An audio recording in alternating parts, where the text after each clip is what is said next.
नमस्कार मैत्रिणींनो, श्री स्वामी समर्थ. जय जय स्वामी समर्थ. बहिणींनो, वटसावित्रीच्या दिवशी फक्त वडाच्या झाडाला एक धागा बांधा म्हणजे व्रत पूर्ण होईल का? पूजा नेमकी कोणत्या वेळी करावी, उपवास कसा करावा आणि अशी कोणती छोटी चूक आहे ती आपण अजिबात करायची नाही, जी अनेक सुहासनी नकळत करतात. आजच्या या विशेष व्हिडिओमध्ये आपण वटसावित्रीविषयी संपूर्ण माहिती अगदी सोप्या आणि स्पष्ट आणि पारंपरिक पद्धतीने जाणून घेणार आहोत.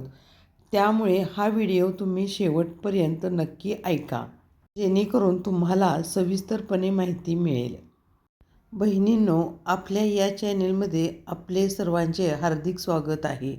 आपल्या या चॅनलमध्ये परिवारामध्ये वटसावित्री हा दिवस किती महत्त्वाचा आहे याची संपूर्ण माहिती आणि प्रत्येक विवाहितेने स्त्रीसाठी अत्यंत पवित्र आणि भावपूर्ण मानला जाणारा हा सण आपल्या पतीच्या उत्तम आरोग्यासाठी, दीर्घायुष्यासाठी आणि अखंड सौभाग्यवती राहण्यासाठी श्रद्धेने आणि विश्वासाने हे व्रत केले जाते. अनेक वर्षापासून आपल्या संस्कृतीमध्ये पारंपरिक पद्धतीने जपली जाणारा हा सण आहे आणि आजही लाखो महिला अत्यंत भक्तिभावाने वटसावित्रीचे व्रत करतात. आणि व्रतामागे केवळ एक धार्मिक पारंपरिकता नाही, तर त्यामागे श्रद्धा, निष्ठा, प्रेम, त्याग आणि कुटुंबाची प्रगती देखील दडलेली आहे. सावित्रीने आपल्या दृढ निश्चयाने आणि अखंड श्रद्धेच्या बळावरती सत्यवानाचे प्राण परत मिळवले, अशी पौराणिक कथा देखील आहे. म्हणून आजही प्रत्येक सुहासिनी सावित्रीला आदर्श मानून हे व्रत करतात. प्रत्येक घराची परंपरा थोडी वेगळी असू शकते. काही ठिकाणी पूजा करण्याची पद्धत वेगळी असते, तर काही ठिकाणी उपवास करण्याची हे व्रत वेगळे असू शकते. म्हणून आज या व्हिडिओमध्ये आपण सर्वसाधारणपणे सामान्य असलेल्या पारंपरिक पद्धती माहिती जाणून घेणार आहोत. आत्ता हा सर्वात महत्त्वाचा प्रश्न म्हणजे 2026मध्ये वटपौर्णिमा नेमकी कधी आहे? 2026 मध्ये वटपौर्णिमा दिनांक 29 जून रोजी साजरी केली जाणार आहे. यंदा हा दिवस सोमवारी असल्यामुळे या दिवशीचे महत्त्व आणखीन वाढत आहे असे भक्तांना देखील वाटत आहे. कारण सोमवार हा भगवान शिवांच्या वारानुसार आहे.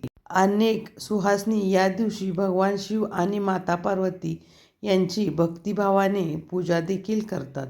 आणि पंचांगानुसार पौर्णिमा तिथी 29 जून रोजी पहाटे 3:06 सुरू होणार आहे आणि 30 जून रोजी सकाळी 5:26 राहणार आहे. उद्या तिथीचा विचार करता 29 जून याच दिवशी वटसावित्रीचे व्रत आणि पूजा केली जाणार आहे. अनेक जणांच्या मनात प्रश्न असतो की तारीख 2 दिवसावर पसरली आहे. नेमका उपवास कोणत्या दिवशी करायचा आहे? अशा वेळी नेहमी उदयाला अधिक महत्त्व दिले जाते. यामुळे यंदा सोमवारी 29 जून हाच व्रताचा दिवस असणार आहे. आत्ता जाणून घेऊया पूजा मुहूर्त. पारंपरिक पंचांगानुसार सकाळी साधारण 8:55 पासून ते 10:40 काळ पूजेसाठी अत्यंत शुभ मानला गेला आहे. शक्य असल्यास या वेळेत वृक्षाचे पूजन आपण करायचे आहे. अर्थात प्रत्येकाला ही वेळ जुळेलच असे नाही, त्यामुळे मनापासून श्रद्धेने पूजा करावी हे सर्व महत्त्वाचे आहे, हेही लक्षात ठेवा. याशिवाय ब्रह्ममुहूर्तावर उठून स्नान करावे, देवपूजा करावी आणि व्रताचे संकल्पन करावे.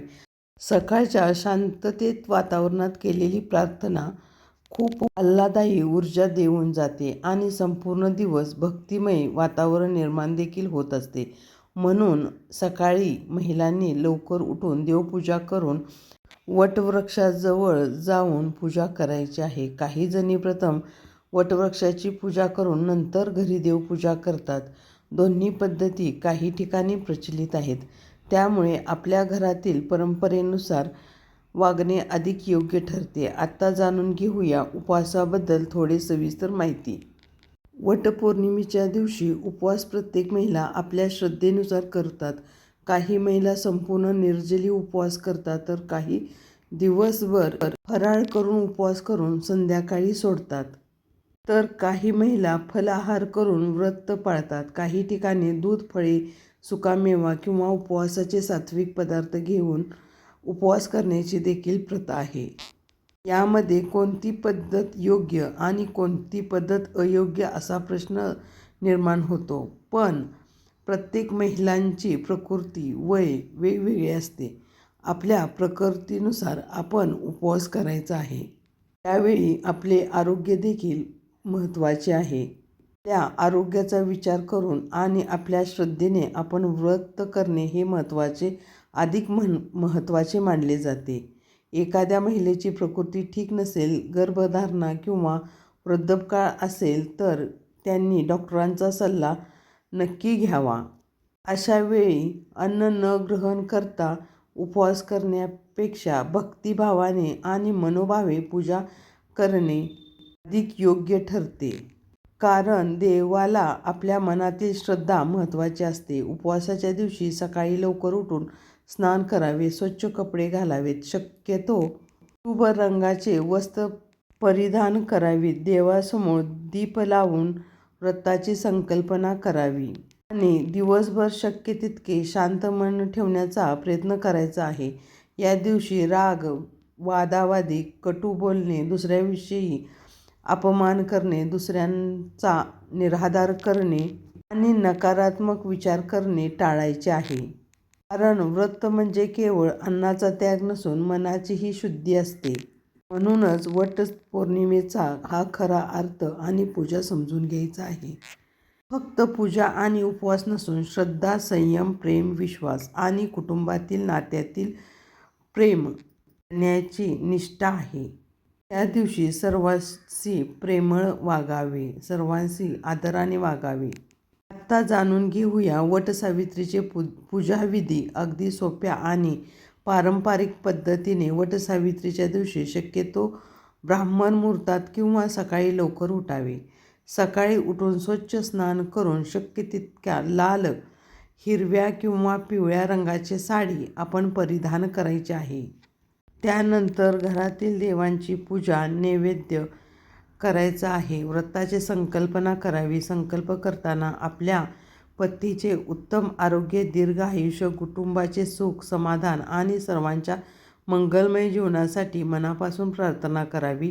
पूजेसाठी आवश्यक ती साहित्य तयार करावे, जसे की हळदी कुंकू, अक्षता, फुले, अगरबत्ती, धूप, दीप, नैवेद्य, फळ, भिजलेले हरभरे, गूळ, चणे, कच्चे सूत किंवा मौली, जलाने भरलेला कलश, ओटीसाठी गहू किंवा तांदूळ, त्यामध्ये हळकुंड, हिरव्या बांगड्या, खाऊची 5 पाने, त्यावरती खोबऱ्याचा तुकडा, लवंग, वेलदोडे, खारीक, बदाम ठेवावे आणि वटवृक्षाला गुंडाळण्यासाठी सुती दोरा आवश्यक आहे.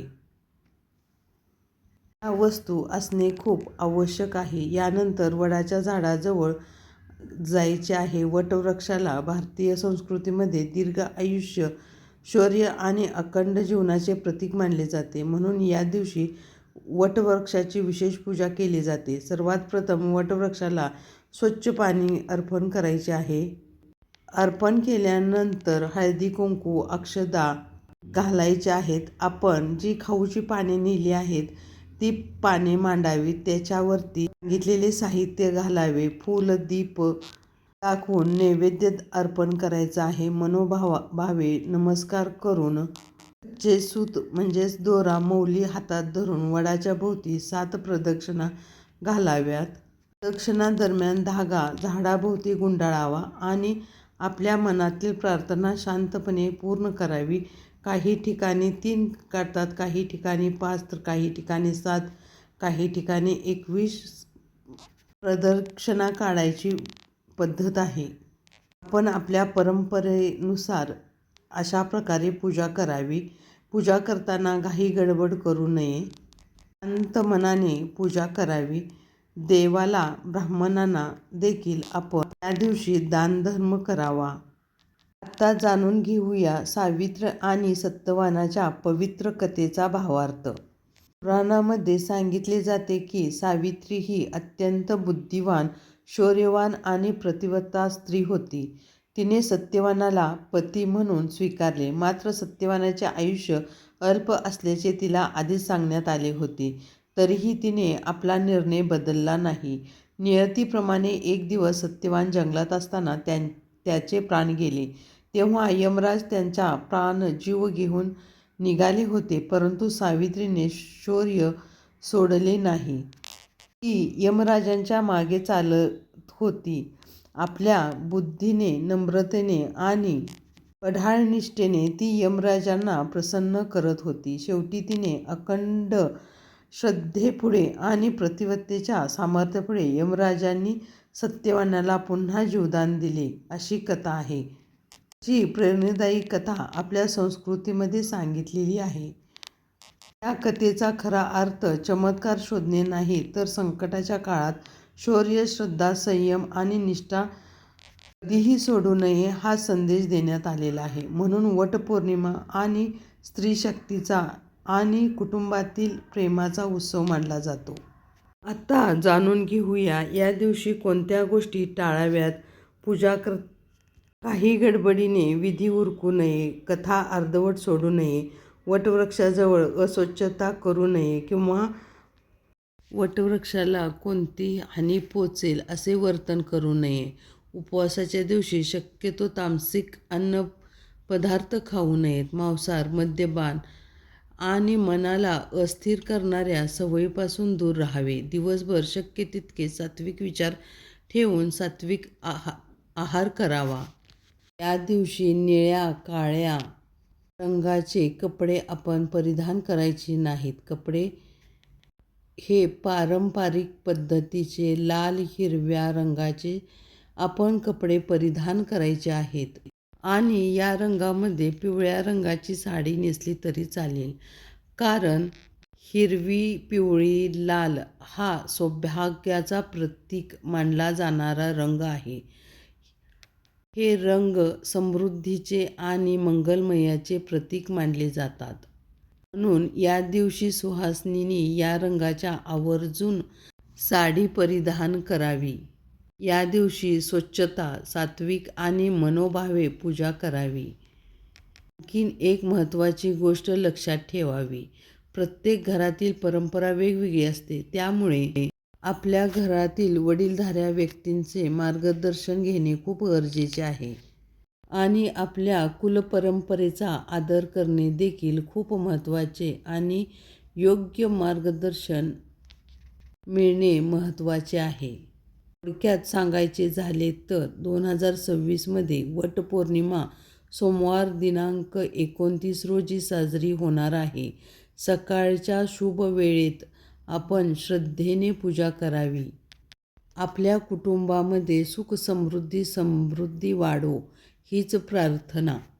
ईश्वर करो प्रत्येक सुहासिनीच्या आयुष्यात अखंड सौभाग्यवती नांदो अशीच प्रार्थना करावी आणि आनंदमय राहावे.